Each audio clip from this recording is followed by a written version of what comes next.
How do you know if your financial advisor is a bad fit for you? And what if you're thinking about working with a financial advisor? What should you even pay attention to? That's the hardest part, right? This video is going to identify 5 red flags to pay attention to if you're looking for an advisor or wondering, do I need a new advisor?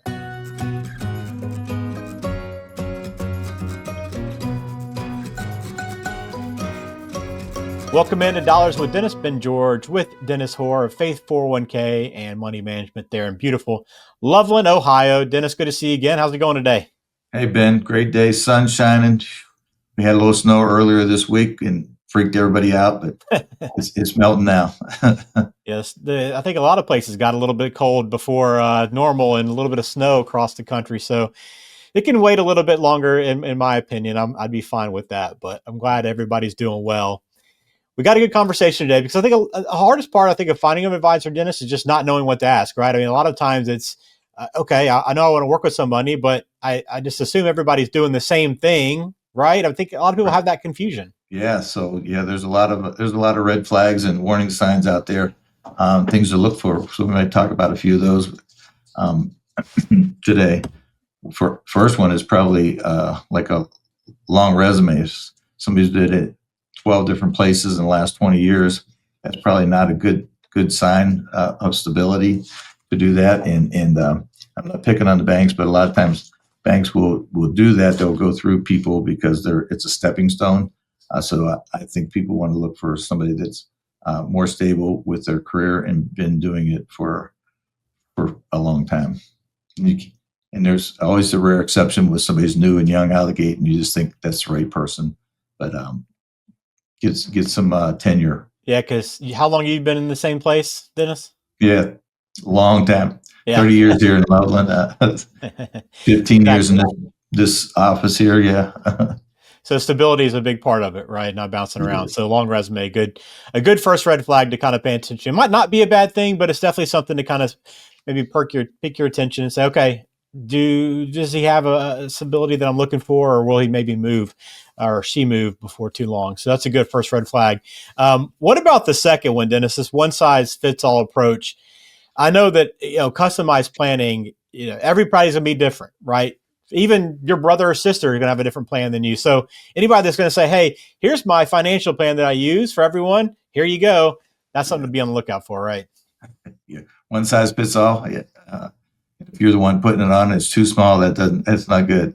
But I think it's where there's a lot of times you will use similar approaches and so forth, but everybody has their own unique skill sets and needs and wants from a client standpoint.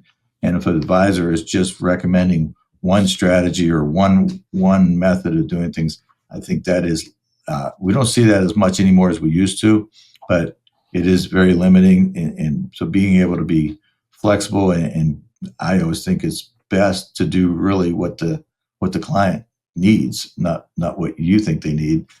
It's what you think you need, but what they really need. Yeah. So be on the lookout for that as well. And talking about making sure the client's getting what they need, a lot of that ties into this third red flag to pay attention to. How much information gathering is happening? And if very little is happening, that could be a problem, right? Because how can you learn about somebody what they need if you're not getting information from them?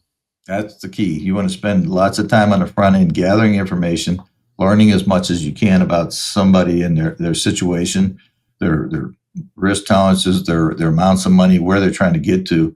But lots of questions in the front end and ongoing dialogue is important, because if we don't know what somebody's trying to accomplish, we can't help them get there. And so gathering lots of information, we ask tons of questions, and sometimes clients will come in with a preconceived pattern and say, I think we want to do this. And if we uncover enough questions, we'll find out whether that is what we think is best for them or not, and maybe give them a second opinion. And sometimes we recommend people get a second opinion from us. So, yeah, and that's part of this conversation, right? Is, hey, if you feel uncomfortable, or maybe you're not quite sure if you have the right fit, get a second opinion, talk to somebody else, kind of find out what their approach is to it as well. When you talk about asking a lot of questions, Dennis, how long does that first, I guess, initial meeting or two that you have with clients, how long does that typically last in order to get all this information? Yeah, probably 45 minutes to an hour. and some will be a little less, some will be a little longer, and it takes two to tango. So it depends on how open the client is. Sometimes they're not as open as they could be, and so having an open dialogue and trying to learn and grow with the client, help them with their estate. So how open they are is really important, and getting the right information down will help them. And the other thing we see today is fee transparency. So if people don't know what they're paying for, it's a red flag.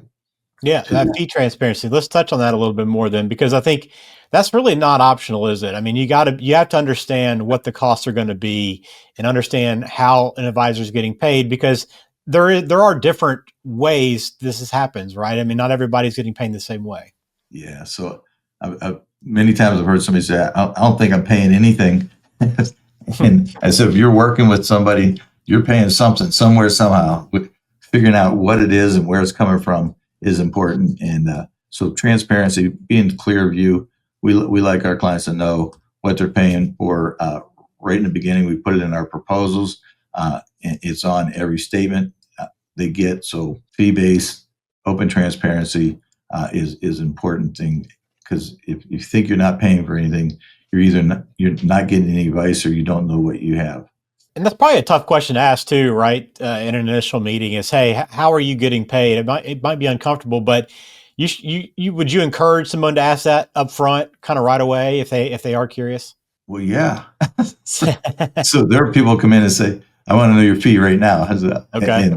And I was, well, I don't know what we're doing yet.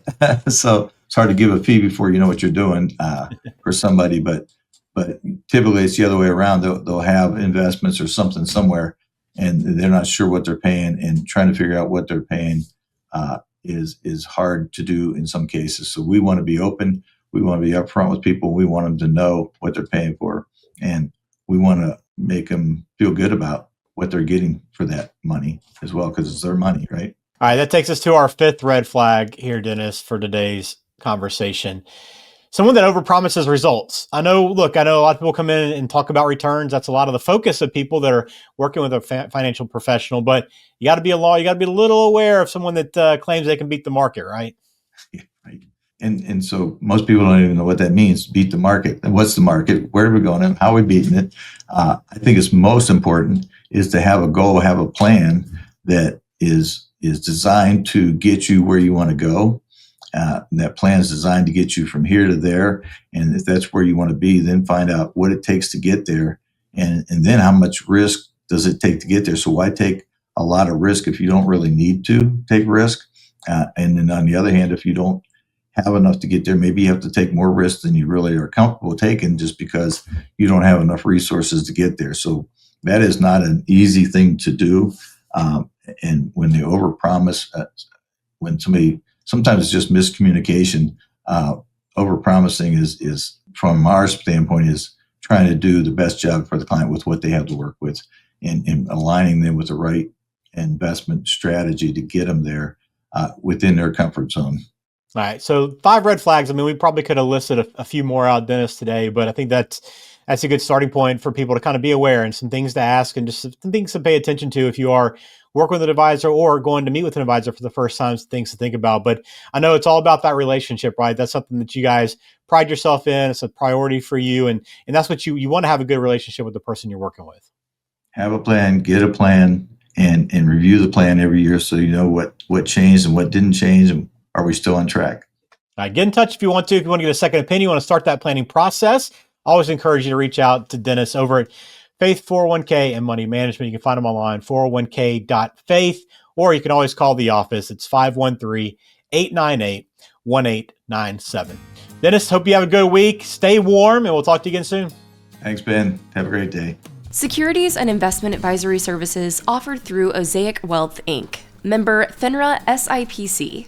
Osaic Wealth is separately owned, and other entities and/or marketing names, products, or services referenced here are independent of Osaic Wealth.